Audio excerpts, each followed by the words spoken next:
Hi, I'm Nico, and I'll be presenting on how Pokemon cards have outperformed the NASDAQ, aka the stock market.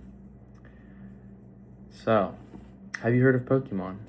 I'm assuming you have, maybe even collected cards as a kid, opened packs, or even played the actual game. Most people I know just think of Pokemon as a silly kids game with cute characters and overpriced packs. Now, this might have been true at one point, but now there's more money in Pokemon cards than pretty much any other secondary market in the world. So collecting cards, as we know, can be a fun hobby for Pokemon fans and people with a little bit of disposable income.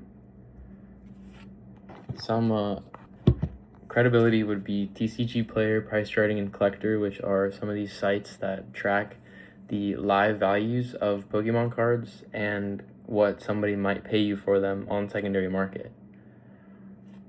And there's also, card shops and other things that you can do / go to. There's people that will meet up with you and kind of look at your stuff and maybe pay you for it. It's pretty interesting. So in this speech, I'll inform you guys on something you most likely overlooked, which would be, the value of Pokemon cards. First, let's look at the history a little bit. So Pokemon cards were first introduced in Japan in 1996 along the Pokemon franchise.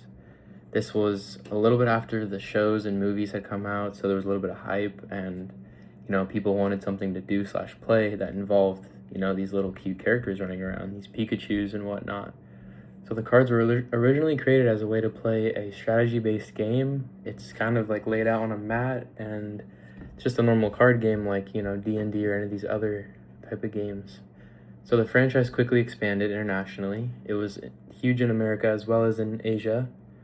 So do any of you guys have old cards laying around? If so, I would definitely urge you to go find them because, they might be worth some money, especially if you have them in good condition or in some sort of binder, setup like I actually did.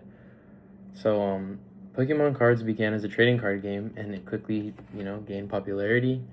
The Pokemon craze of the late 1990s and early 2000s created a lot of nostalgia and a lot of hype. So that was before my time, but people have known about, almost everybody knows what Pokemon is, right, at this point. So, and then we had the appearance of grading companies, which is like a company that will take your card and tell you, how good it is, what quality it's in, assign it a value 1 through 10, and then this determines how much money your card is worth then on the secondary market. So Pokemon cards have become a major part of today's, collecting. It's one of the biggest, if not the biggest, secondary market collection there can be. Obviously there's other things, action figures, model planes, whatever else, Legos, but this is huge.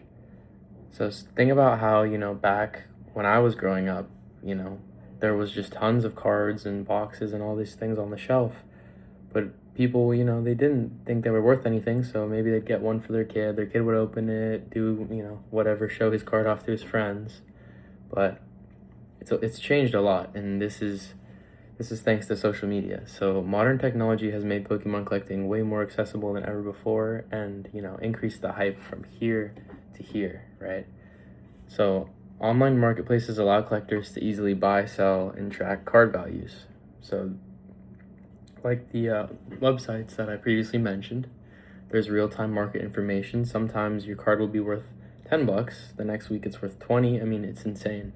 I have one that was worth like $250 when I found it. I've been just holding on to it. Now it's worth $600, which is outrageous. It's just, a picture of a little pink guy in my card, but it's cool.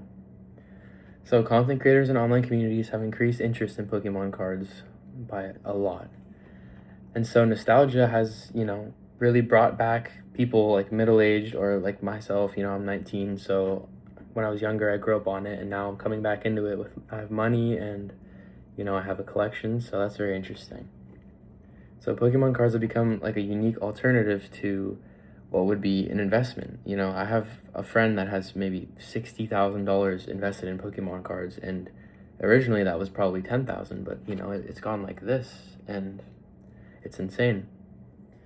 So Pokemon cards have competed with traditional investments such as the NASDAQ, aka the stock market, and some vintage cards produced for a few dollars decades ago are now worth thousands or more.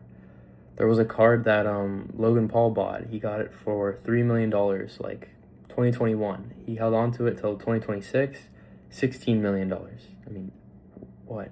Insane. I don't even understand why anyone would pay that for a card, but they wanted to have the one-of-one Pikachu Illustrator card, so there you go.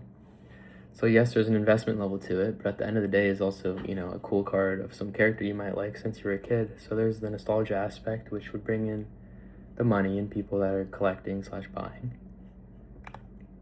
So today I talked about how Pokemon cards transform from a kid's game into a legitimate investment and potentially huge monetary gain. So go check your closet. Thank you.